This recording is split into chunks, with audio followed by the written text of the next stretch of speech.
धाराशिव जिल्ह्यामध्ये 123 पोलीस अंमलदार आणि 25 पोलीस चालक याची भरतीची प्रक्रिया आजपासून चालू झालेली आहे। आज यामध्ये आम्हाला टोटल 15,000 अशी अर्ज प्राप्त झालेले आहे। त्यामध्ये आम्ही आज 11 ते 27 फरवरीपर्यंत आमचे शेड्यूल आहे, ज्यामध्ये दररोजचे आम्ही काही कॅन्डिडेट्सला दिलेले आहे की त्यांची भरती आहे। त्यासाठी आमचे जे 3 इव्हेंट आहे, 100 मीटर, 1600 मीटर आणि गोळाफेक, याबद्दलचे इथे कामकाज चालू आहे। माझी सगळे जे येणारे कॅन्डिडेट्स आहेत त्यांच्यासाठी आम्ही रात्रीमध्ये राहण्याची व्यवस्था ही केलेली आहे।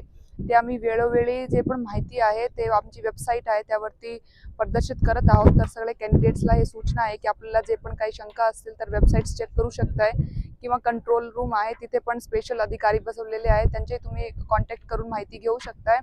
आणि दुसरा, सर्व कॅन्डिडेट्सला त्यांचे फॅमिलीला असं आवाहन आहे की कुठलेही आपण आमिषची बळी पडू नये। ते भरती प्रक्रिया एकदम पारदर्शकपणे पार पाडणार आहोत आम्ही, आणि त्याबद्दल आपणही कुणाचे असे आमिषची बळी पडू नये। आणि जर आपल्याला कोणाकडून काही मागणी होत आहे, काही पण गैरप्रकारचे तुम्हाला आमिष दाखवला जाते, त्याबद्दल तुम्ही आम्हाला तक्रार करू शकता। आणि अँटी करप्शनचे पण आम्ही इथे नंबर्स प्रोव्हाइड केलेले आहे, तुम्ही त्यांनाही तक्रार करू शकता। पण मी सगळे जे कॅन्डिडेट्स आहेत त्यांना शुभेच्छा देते आणि त्यांना असं आश्वासन देते की आम्ही भरती प्रक्रिया एकदम पारदर्शकपणे पार पाडू। धन्यवाद।